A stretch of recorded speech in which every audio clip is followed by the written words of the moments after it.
What's up, guys? Aaron Feely back again with White Sox Daily as we continue to receive some tidbits of White Sox news here and there. Uh, uh, it was a bit of a busier week last week. We had a couple more free agent additions, had a couple of big time moves, but as the season gets closer and closer, you can kind of expect some of their more major additions to this team to start slowing down as they start to approach spring training, the beginning of the year, and then trying to head into the regular season. They open, of course, against Milwaukee. Should be a great season coming up for White Sox fans and baseball fans in general. So we'll start things off, in fact, right off the bat, with more of a roster related kind of, you know, sort of an odds type of a story here, as we've got word that Sam Antonacci has told the Chicago White Sox media that one of the things he's most looking forward to in 2026 is his strong belief that his ability to continue to work on his versatility should provide a faster route to the big league roster. That'll certainly be something to monitor throughout the year. He's one of the top 10 prospects for the Chicago White Sox. He's listed on MLB Pipeline as one of the top 10 second base prospects in all of baseball. But it is to his belief, and of course the White Sox could always certainly use this, that his ability to put on, as he said it, whatever glove I need to that day will be his fastest track to making it to the actual White Sox Major League roster. He did spend some time at all four infield positions last year, and he claims one of his big goals for 2026 is to continue to work at every single infield position. So we'll obviously something to keep an eye on there for White Sox fans, see how he's doing defensively at each of those different positions, or will it be something that allows them potentially a long shot chance right out of spring training? Is that something that the White Sox feel they need right now, is someone who can come in and be kind of that utility guy for them, even at such a young age as Sam is? You have Lenine Sosa already, so it's really just going to depend on how much of that type of depth you would like up on your major league roster once, kind of the assortments and the cuts have to start coming in. He's a guy that was not given a 40-man roster allocation just yet, so he would have to bump someone off in order to get to that point. But the versatility is there. It's something that he believes will be one of his strong suits going forward, and it'll be something we can pay attention to as we head into spring training. Another thing that we'll be paying attention to this spring has got to be the reemergence of Alexi Ramirez, who has last seen in Major League Baseball a decade ago. We kind of already touched on it last week, but he will be a part of Team Cuba in the World Baseball Classic, an event he hasn't played in 2 decades. So it was very interesting. He's played a little bit of Cuban League Pro Ball, but only kind of intermittently here and there. He last played 2 seasons ago for the Cuban League, and he hasn't played against Major League talent since 2016. He was a Chicago White Sox player, of course, from 2008 to 2015. A magical part of that 2008 season that, yes, didn't end as spectacularly as we would have hoped, but it had obviously the phenomenal Game 163 against Minnesota. Just a whole lot of great memories of that 2008 season. It was Ramirez's best season offensively as a player for the White Sox.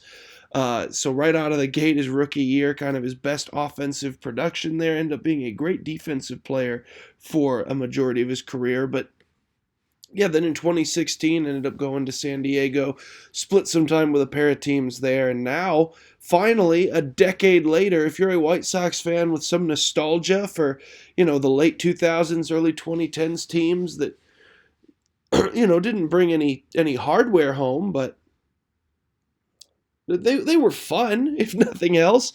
I mean, it was a team that brought a lot of intrigue and a lot of fun personality to the South Side. And Alexi Ramirez is a huge part of that. He'll be participating in this World Baseball Classic. You'll want to tune into some Team Cuba games if you want to watch some more Alexi Ramirez all these years later, for some nostalgia's sake, if that is your deal. And of course, speaking of nostalgia, one of the most nostalgic things any baseball fan can do is head to the ballpark and get your favorite bobblehead from some previous accomplishment, moment, or player from your team's past. It's one of the great things about baseball is it's sort of different from other sports in the way that it is consumed and enjoyed. It feels like it's just in an entirely different realm. We talk about on this channel a lot the Chicago White Sox, the expectations for this season. Maybe not necessarily, even someone like me who's been maybe on the more optimistic end of a lot of White Sox fans as far as how they'll be able to compete this season. Still, I don't really find that there's any sort of World Series or championship aspirations this year. It feels like you're a few years off, and yet even despite that, it doesn't feel like that really matters for the excitement towards baseball season. Baseball is a completely different beast in that the excitement towards the season showing up is almost just as big about the vibe of baseball as it is being able to watch your team be good and compete and dream of a World Series. In football, if your team is bad, you generally start to hopefully they'll be good, but man, if they're bad, this is going to be a long season. Hockey, if they're bad, it's going to be a long season. Basketball, same thing.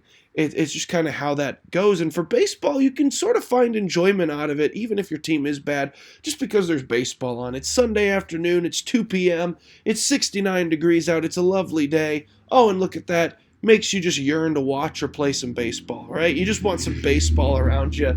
And another big part of it is taking your family out to the ballpark on giveaway day. There's going to be several games a year where they're going to be giving out bobbleheads, they're going to be giving out t-shirts, they're going to be giving out a lot of free stuff that the kids will enjoy, that you will enjoy. It's just a fun thing, and the Chicago White Sox released the giveaway schedule. Some of the big ones of note: they're going to be doing the Southpaw 6-7 bobblehead, so make sure that you got any kids under the age of 10. They're going to really enjoy that one. You can obviously go to the Chicago White Sox social media pages. They'll be giving you the dates for each of these giveaway days. But some of the big ones of note, they're also going to be giving away the wooden domino set at one point. Colson Montgomery's got a bobblehead day. Bobby Jenks and A.J. Pierzynski have a bobblehead day that celebrates the 2005 World Series. It feels like you got a 2005 World Series bobblehead every single year since that has taken place. And this year it's going to be the Jenks and Pierzynski dual bobblehead. They've also got a 250th America's Anniversary Celebration t-shirt giveaway. No bonus points for correct guesses on which day that one's going to be. But yeah, some of the big giveaways coming up for the White Sox this season. Get to the ballpark on any of those days and get yourself some free stuff. And then we'll end things off kind of with some speculation here as the White Sox announced. Obviously, we've seen the 40-man roster, but we've also now got the full list in front of us of the non-rostered invites to spring training, and some of the speculation in regards to who's got the best chance of the longshots to make that jump, who was invited purely as an invite with no roster designation, that is the best odds to make the 40-man roster and put themselves in a spot to play some Major League ball this coming season. You start right off the bat with the outfield. Jared Kelenic seems like a guy that's going to be one of the big names to watch because the White Sox just desperately need any help they can get in the outfield. 26 years old, a guy that was brought in for his upside and for the fact that he knows what the outfield is and he'll know where to put his feet out there. They just need bodies out in the outfield, and when you got a guy who's still young, still has big-time tools and potential, and you're in a season where, like we mentioned, you're probably not a World Series favorite going in, it's probably the time where you feel the most comfortable